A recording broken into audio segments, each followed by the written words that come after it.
Hey everyone, Willie here with another Daily Hope devotional.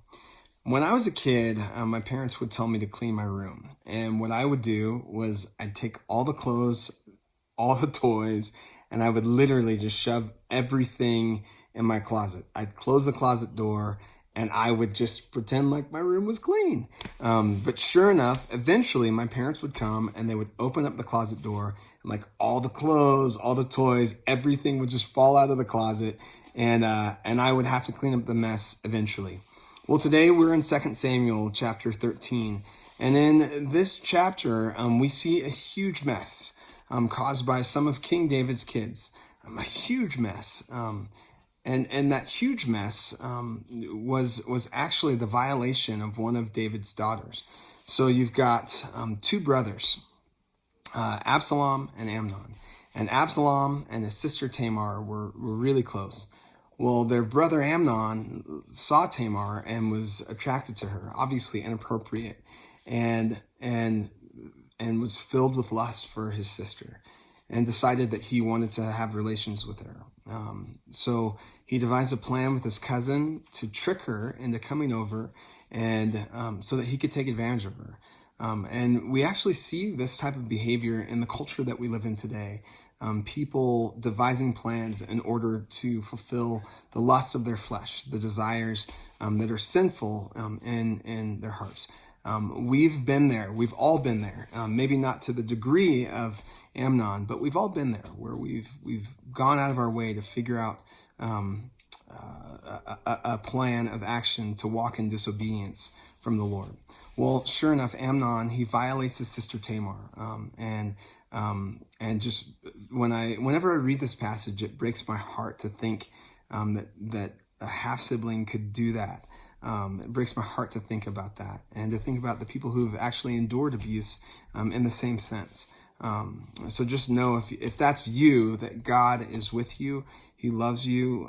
He was with you when that was taking place, and there's healing for you. Well, what took place in this passage is that Absalom, he was enraged by his brother's actions towards Tamar. Word got to David, King David, about what had happened. And David was angry and enraged. But instead of dealing with his son Amnon in the moment, they basically kind of swept this under the carpet.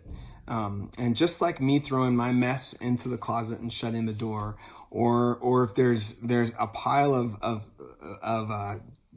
dust and dirt and debris that you're sweeping up, if you sweep it under the carpet, there's going to be a big mound of stuff underneath the carpet that you're going to trip over that doesn't go away. It doesn't go away. So 2 years later, Absalom invites all of King David's sons over for a feast. He devises this plan to kill his brother Amnon. And that night, he gets Amnon drunk, and when he gave the signal, Absalom had Amnon killed. David was heartbroken. It says word got back to David, actually, that all of his sons had been killed. And it says this in verse 32. Let my Lord not assume that they have put to death all the young men, the king's sons, for only Amnon is dead, because this has been set up by the intent of Absalom since the day that he violated his sister Tamar. So this plan of action had been in Absalom's heart since the day that Amnon had violated his sister.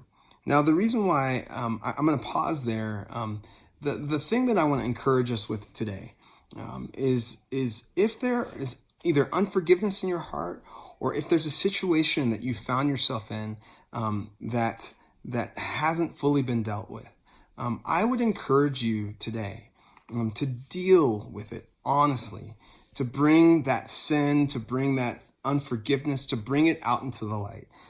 There's a great saying that I've heard over the years, that sin that lives in the darkness, it actually dies in the light. Sin that lives in the darkness dies in the light.